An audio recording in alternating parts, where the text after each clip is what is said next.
How's everybody doing? Welcome back to Ask That Podcast on YouTube.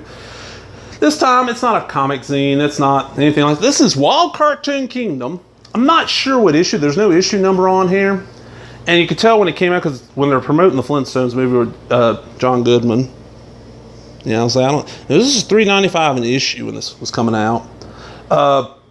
This is put out the same publishing group that put out Film Threat magazine, Chris Gore's group. If you're into the horror fandom, you know who Chris Gore is. He's best known for him and Charles Ballum's feud. This was a magazine about cartoons for like teenagers and adults. We get an ad in the front. Pixar. It's back before Pixar was a big name. You could order the Pixar collection, which was just a few little shorts. And then we got, our table of contents here. And let's see. This is the list. Issue 4. Okay, it is issue 4. Wow, that's late in the run. And I had almost all these. Drawing of Chris Gore's Barney. Please don't eat the daisies. Daisy Head Maisie. Dr. Seuss. That's a special that's coming out soon after this.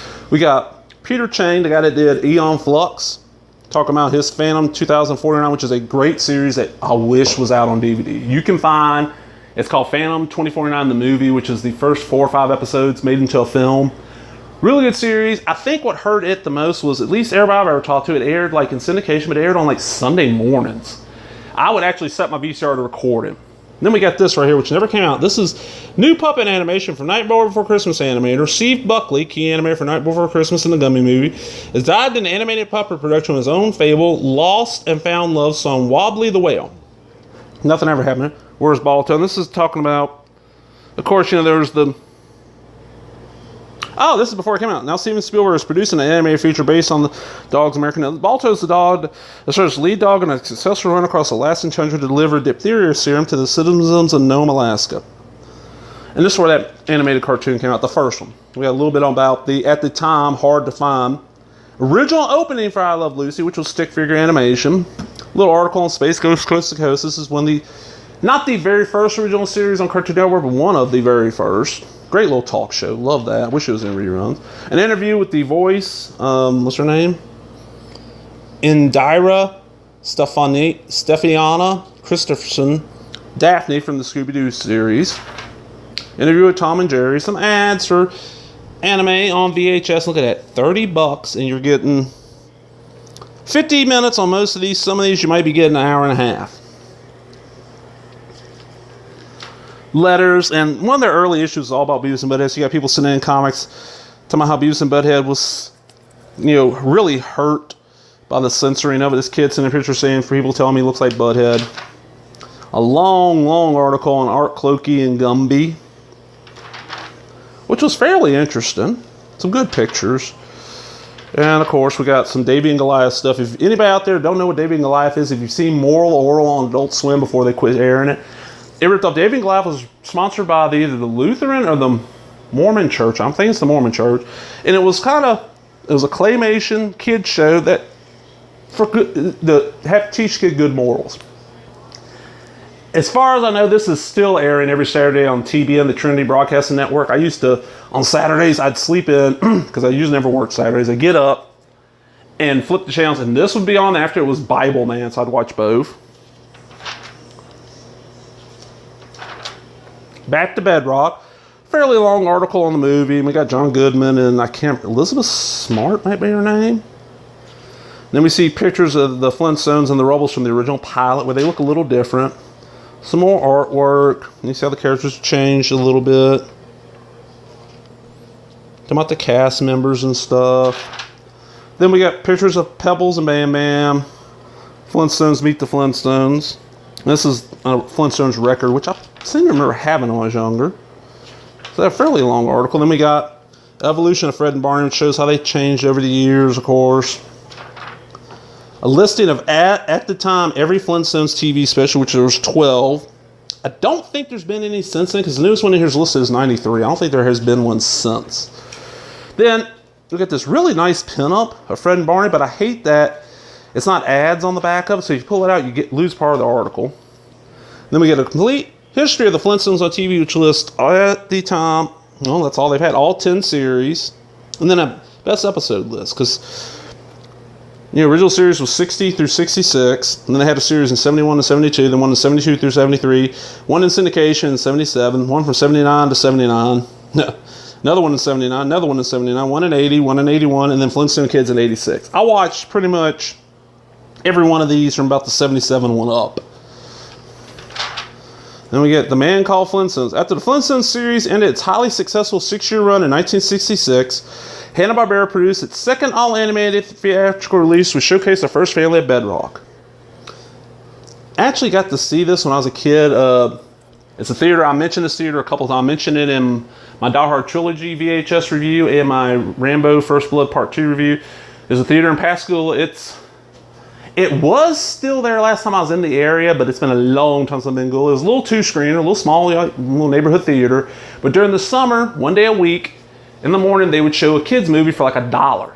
It was kind of, my mom used it as, okay, here's $2, so you can get or $3, you can get you a popcorn, a drink, go see the movie.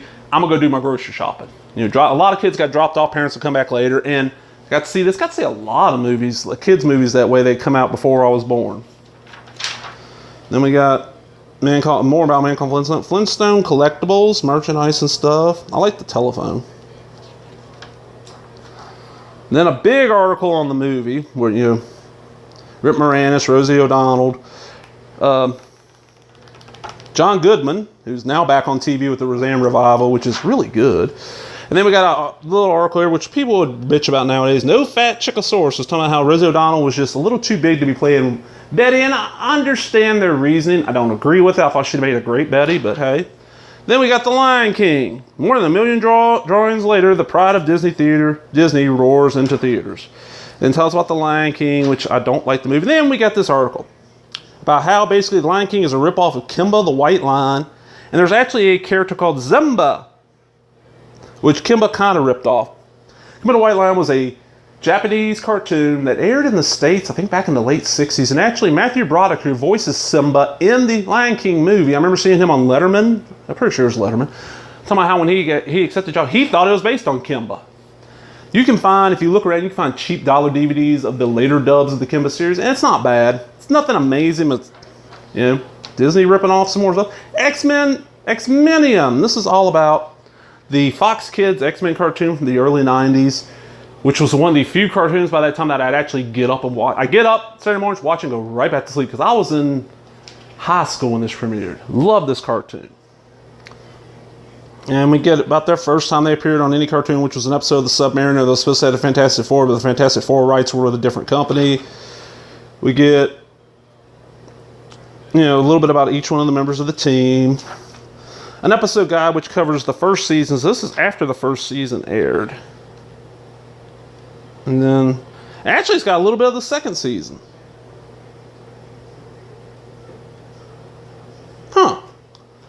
And some artwork. Then we got the reviews. We got videos.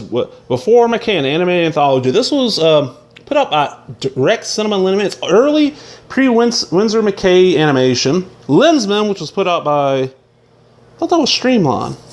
That's a Japanese anime. Pretty interesting. It's kind of what, if I remember right, the books it's based on came out before Green Lantern, so the Hal Jordan Green Lantern. It's kind of what Hal Jordan Green Lantern is based on. The Man Who Planted Trees. Never seen it. Nadia, which is Nausicaa Valley of the Wind, just a retitling, and that is Streamline Pictures. And it's only one episode, Jesus. National Geographic's Really Wild Animals for Kids, The Fox and the Hound, the Disney classic, Zillion, another anime. Then we got some books. We got the Trina Robbins, written A Century of Women Cartoonists.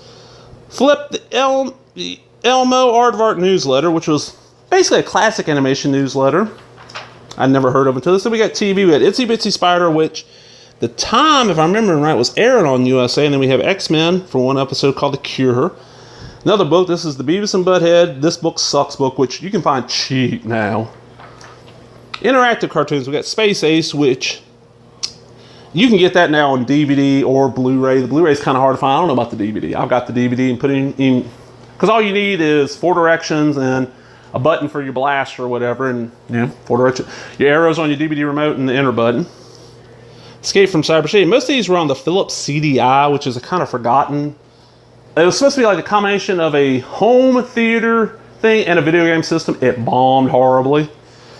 And if you find one, you're probably going to have to get it repaired because it depends on an internal clock that's run on battery. And this came out so long ago, usually the battery's dead. Hanna-Barbera's Cartoon Carnival, and then Dragon's Lair, which is the best known of these Don Bluth Laserdisc games, is the first one.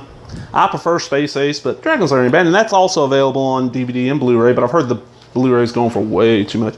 Then we got Cancel TV, which is an interview with the critic, which was a great little cartoon. They aired on, what, ABC and Fox? I know it aired on Fox, another channel. Some ads, Spike and Mike's Sick and Twisted collections, which were usually fairly entertaining. Saturday Morning Fever from June 17th, 1972. And it shows the cartoons you would have seen, like the Jerry Lewis cartoon, the Jackson 5, Deputy Dog, Sabrina the Teenage Witch, the Hair Bear Bunch. Is this the Super Harlem Globetrotters?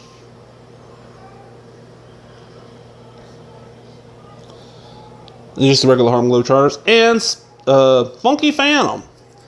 And then a big thing on Spumco. This Wall Cartoon Kingdom was huge on Spumco. One of their first issues was all about Ren and Stimpy and all the stuff they got Nickelodeon would cut out and all that shit. And then how they fucked over John Kirkenfrice, whatever his name is. And then, of course, the back page is a huge ad for Space Ghost Coast to Coast. So that's Wall Cartoon Kingdom issue 4. Hope you enjoyed it. If you did, remember, give me the thumbs up. Leave a comment, subscribe, all the other bullshit. Talk to everybody later. Bye-bye.